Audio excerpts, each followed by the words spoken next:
નરેન્દ્ર મોદી, રાજ્યના મુખ્યમંત્રી ભૂપેન્દ્રભાઈ પટેલે પણ આ દુર્ઘટનાને લઈને દુઃખ વ્યક્ત કર્યું। પ્રધાનમંત્રી તરફથી તપાસના આદેશ આપી દેવામાં આવ્યા છે અને તેમણે પણ રાજ્ય સરકાર સાથે સંપર્ક સાધીને દુર્ઘટનાને લઈને માહિતી મેળવી છે। તો બીજી તરફ મુખ્યમંત્રી ભૂપેન્દ્રભાઈ પટેલ પણ સિવિલ હોસ્પિટલ પહોંચ્યા અને દુર્ઘટનાને લઈને તેમણે પણ જાણકારી મેળવી, કેટલીક અગત્યની સૂચના પણ આપી છે।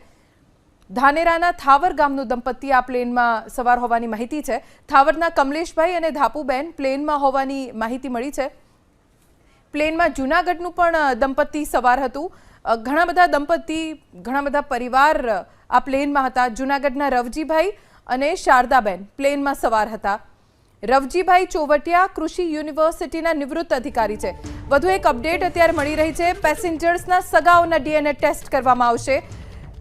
ડીએનએ ટેસ્ટ કરી તો બીજી તરફ મુખ્યમંત્રી ભૂપેન્દ્રભાઈ પટેલ પણ સિવિલ હોસ્પિટલ પહોંચ્યા અને દુર્ઘટનાને લઈને તેમણે પણ જાણકારી મેળવી, કેટલીક અગત્યની સૂચના પણ આપી છે। ધાનેરાના થાવર ગામનું દંપતી આ પ્લેનમાં સવાર હોવાની માહિતી છે।